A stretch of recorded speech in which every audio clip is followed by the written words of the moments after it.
Today, we visit the land of the radical, or maybe not. A place where extreme viewpoints are masked and gilded with no attention to nuance or perspective or a sense of history. A world where a company can outwardly sound retreat on a political front, but double down internally. The struggle, once you've entered into the political arena, at least as a company, is having anybody see you in any other way in the future. Seeking new ways to obfuscate messaging to comply with cult-like behavior. Now, for those of you that haven't guessed yet, I'm talking about the radical Uncle Bob and his army of sycophants at the Walt Disney Company. But, and to many people's delight, even Uncle Bob is getting attacked from inside the Iger Company, formerly known as the Walt Disney Company. And it's from people inside an organization that he's artificially trying to build up as 1/3 of the company. Even from the fervent followers of the message, he's allowing a no-no to be committed. And as I mentioned, it's coming from many parts of the organization inside the organization. And today we're just going to focus on one. Will this turn into yet another lawsuit? Well, let's look into it because it may not involve them directly. Here we go. So let me take a moment to thank you all for watching the last 10 amazing videos. That's right, including the new Dune review that I did that was spoiler-free. And for those of you that have been regarding them so highly and commenting, I want to say an extra thank you. Also, as we get very close to the ever-elusive 20K mark, I just want to say, for the 40% of you that are watching the videos that are still not subscribed yet, please do so. It's free, and all you have to do is turn the little red button down there to gray. You can also hit the like button, that would be great as well. And if you feel like I'm getting something right or getting something wrong, that's what the comments section are for. And just want to say thank you, again, in advance for getting me to 20K in the next several days. Onward. Now let's get into this dismal Disney story that has many fails on many levels.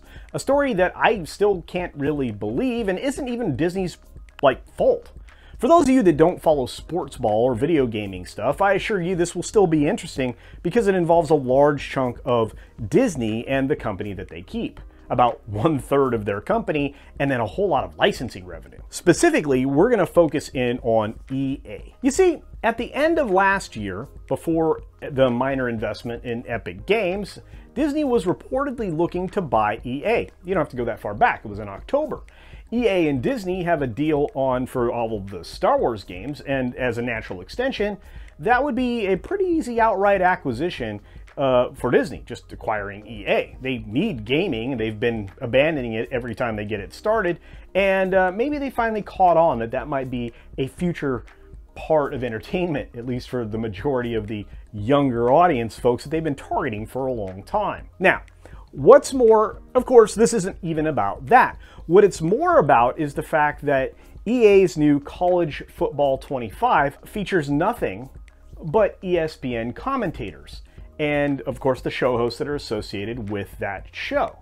And to my recollection, this was the case for a very long time. Before the forced hiatus of this annual franchise, it was incredibly popular. Simply put, it's basically a game day plus studio host package of talking heads, but there's a catch. The new featured panel of sports personalities that are in this game representing ESPN, not outright, but kind of, they're all men. That's a huge problem. And of course, because it's a huge problem, it's setting certain people into a not so subtle attack mode, even from within.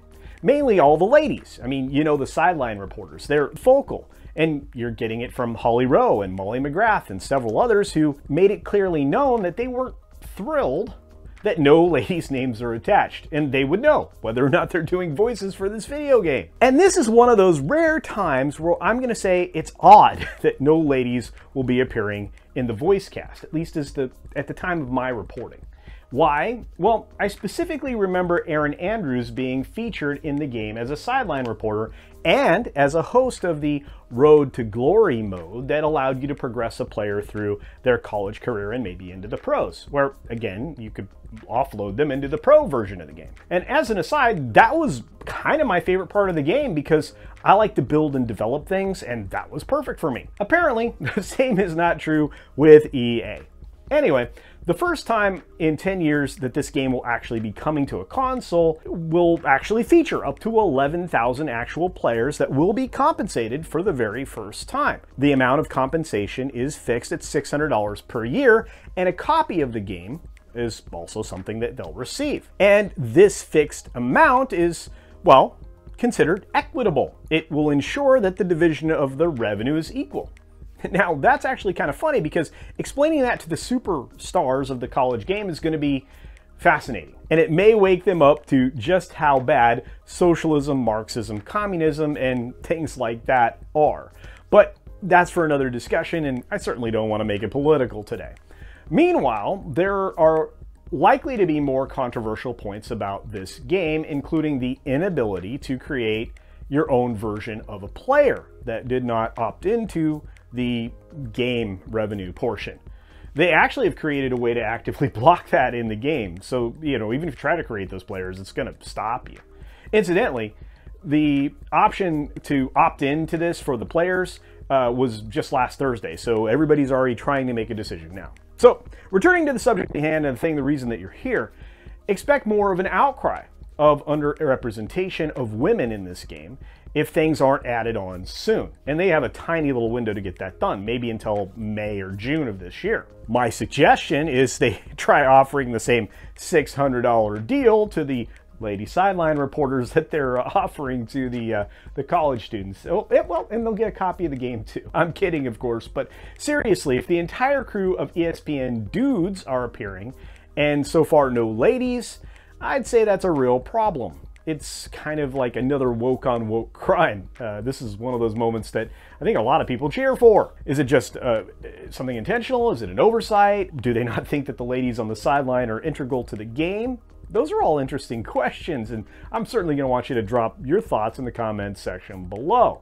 But getting back to the point, Disney, even though they didn't create the situation, is right in the middle of another controversy, which may result in another set of lawsuits, which they might be drawn into. That's the whole point of today's video, folks, is even when Disney isn't doing something explicitly, they could get in trouble for having something done explicitly. Anyway, on your way out the door, please remember to hit that like button, and look, your comments are incredibly important, as I mentioned before, so please drop them. And as always, do take care of yourself and take care of others. And until next time, see ya!